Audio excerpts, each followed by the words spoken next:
আকাশবাণী কলকাতা বিচিত্র সংবাদ সংকলন ও উপস্থাপনা সুদীপ বসু। সামনেই নববর্ষ।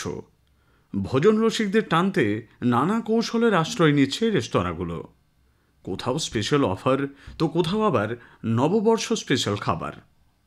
থাইল্যান্ডের একটি রেস্তোরাঁও ক্রেতা টানতে নিয়েছে এক অভিনব কৌশল। গ্রাহক কতটা কৃষকায় অর্থাৎ কিনা রোগা, তার উপর মূল্য ছাড় দিচ্ছে তারা।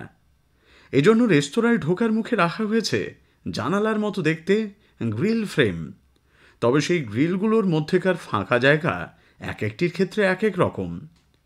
গ্রিলের যত ছোট ফাঁক গোলে গ্রাহক রেস্তোরাঁয় ঢুকতে পারবেন, তার জন্য তত বেশি মূল্য ছাড়। চিয়াংমাই ব্রেকফাস্ট ওয়ার্ল্ড নামে রেস্তোরাঁটি প্রাতরাশের জন্য বিখ্যাত। বিশ্বমানের নানা খাবার পরিবেশন করা হয় সেখানে। ফটকে রাখা গ্রিলের সবচেয়ে ছোট ফাঁক গোলে যিনি ভেতরে ঢুকতে পারবেন, তিনি সর্বোচ্চ 20% মূল্য ছাড় পাবেন। পরের ফাঁকাটি আর একটু প্রশস্ত, সেটা দিয়ে যেতে পারলে পাওয়া যাবে 15% মূল্য ছাড়। এভাবে যথাক্রমে 10 আর 5%-এর আরও দুটি ক্যাটাগরি রয়েছে। আর গ্রিলের এসব ফটক দিয়ে কেউ ঢুকতে না পারলে তাকে নিয়মিত দরজা দিয়ে ঢুকে নির্ধারিত দামেই খাবার খেতে হবে। মধ্যরাতে ফার্মেসিতে চোরের হানা। কাঙ্ক্ষিত টাকা পয়সা না পেয়ে ফার্মেসি মালিককে ফোন করে এক রাশ ক্ষোভ উগরে দিল চোর নিজেই। বাংলাদেশের ঝিনাইদহের ঘটনা। গত রবিবার রাতে শহরের একটি ফার্মেসিতে হানা দেয় চোর। ক্যাশবাক্সে সামান্য কিছু টাকা পেয়ে তো বেজায় ক্ষুব্ধ চোরেরা। সরাসরি ফার্মেসির মালিক হরেন্দ্রনাথ সাহাকে ফোন করে বলা হয়, ফার্মেসিতে এত কম টাকা কেন? একটু বেশি করে রাখা যেত না? পুলিশকে ঘটনাটি জানানোর পর সহসিত চোরের ফোন নম্বর শনাক্তকরণের কাজ চলেছে। রাস্তার গা ঘেঁষে কয়েকশো মিটার দীর্ঘ নিচু পাঁচিল, আর সেই পাঁচিলের পেছনেই লুকিয়ে রয়েছে আস্ত একটা শহর।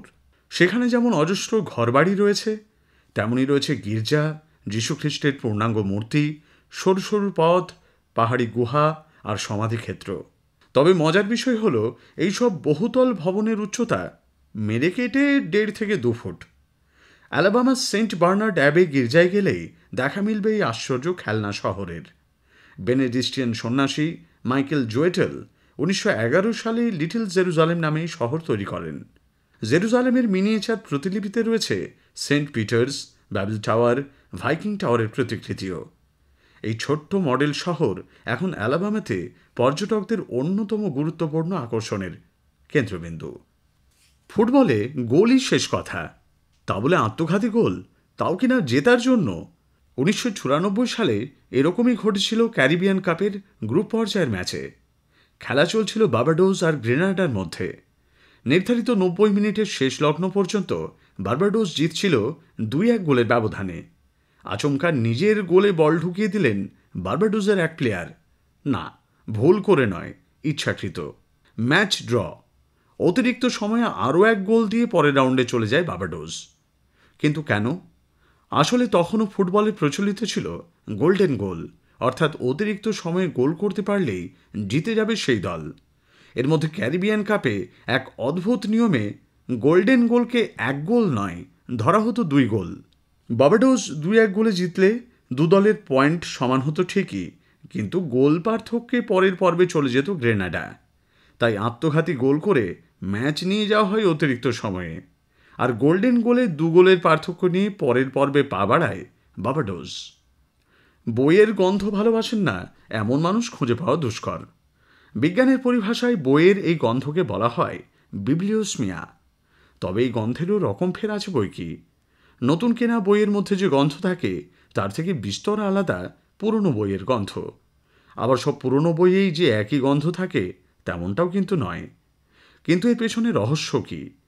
এক গবেষণা জানাচ্ছে এই গন্ধের পেছনে দায়ী লিগনিন নামের একটি যৌগ। এটি ভ্যানিলিন বা আমাদের পরিচিত ভ্যানিলার ঘনিষ্ঠ আত্মীয়। বয়স বাড়ার সঙ্গে সঙ্গে কাঠ ও ঘাস দিয়ে তৈরি কাগজে তৈরি হয় এই যৌগটি। ফলে পুরনো বইয়ের গন্ধের সঙ্গে মিল থাকে ভ্যানিলার। তাছাড়াও অন্তত 100টি উদ্বায়ী যৌগ উৎপাদিত হয় কাগজ পুরনো হলে। বিচিত্র সংবাদ শেষ হল। সংকলন ও উপস্থাপনা সুদীপ বসু।